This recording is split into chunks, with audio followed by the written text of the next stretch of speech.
Section 4. You will hear a lecturer discussing the history of people's beliefs regarding whether the Sun or the Earth is at the centre of the solar system. First, you have some time to look at questions 31 to 33.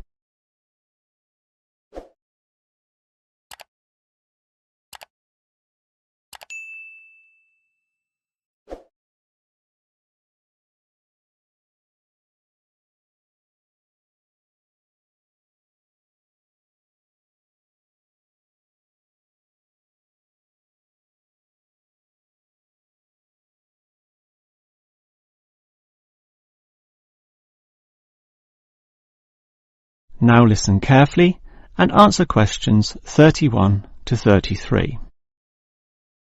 In the night sky, the stars appear to revolve around the Earth, rising in the east and disappearing in the west. The Earth itself seems solid, fixed and stable, and such common sense perception suggests that the Earth is the centre of the universe. This is known as geocentrism, with geo meaning Earth, and all pre-modern civilizations drew this conclusion. We now know, of course, that the Earth revolves around the Sun, and this is called heliocentrism, with helio meaning sun. But historically, it took quite a while for this to be deduced. As early as the 3rd century BC, an ancient Greek astronomer, Aristarchus of Samos, proposed heliocentrism, but received little support from his peers. Similarly, throughout subsequent history, isolated individuals proposed this new idea, but again, no one was listening. Geocentrism just seemed too logical to refute. Geocentrism also fitted the views of the established Christian Church, who could quote biblical passages such as, "The world also shall be stable, that it be not moved."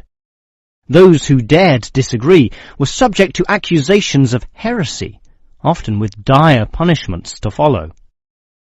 The trouble was, as the night sky was observed more closely, that simple revolution of the stars proved not so simple at all.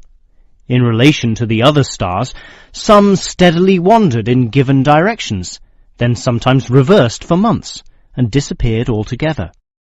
They were called planets, meaning wanderers. In addition, the position of the Sun and Moon altered slightly over the year, and comets, those mysterious glowing spots, would come and go. In order to predict the motion of the planets, and accurately serve the primary purpose of navigation for sailing ships, increasingly elaborate mathematical models were needed, a sure sign that something was not quite right. Before you hear the rest of the lecture, you have some time to look at questions 34 to 40.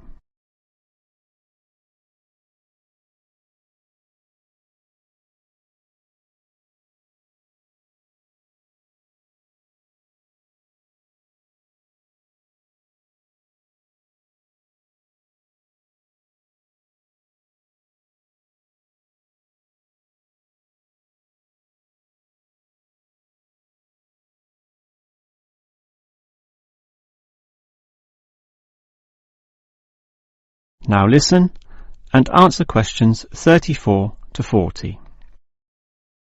Heliocentrism, or the belief that the Sun is the centre of the solar system, still needed a mathematically sound description before it could be scientifically accepted. And it was a Polish astronomer, Nicholas Copernicus, who in 1543 first published this. This event is sometimes referred to as the Copernican Revolution.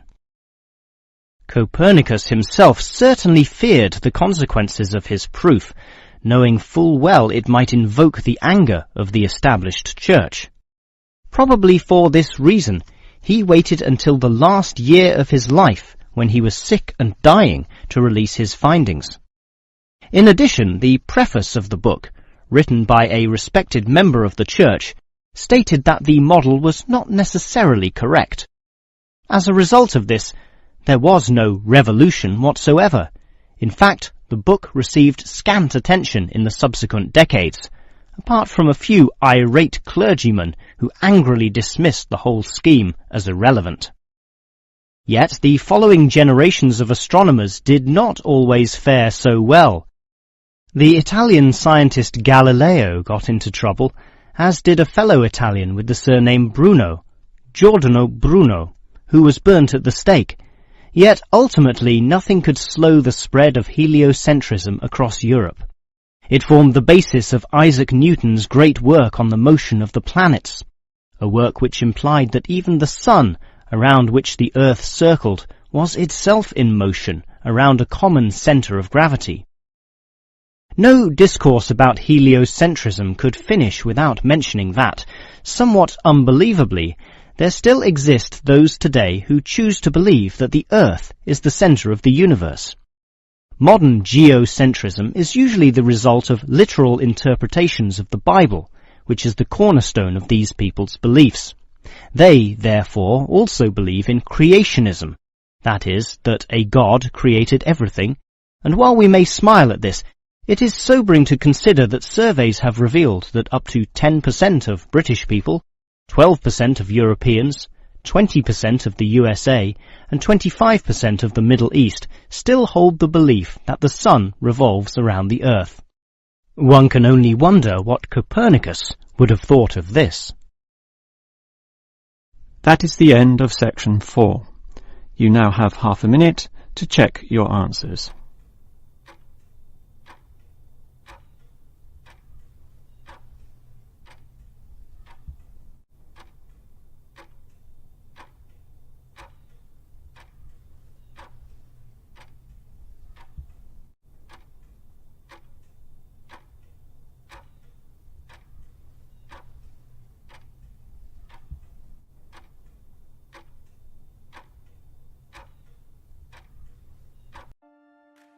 That is the end of the listening test.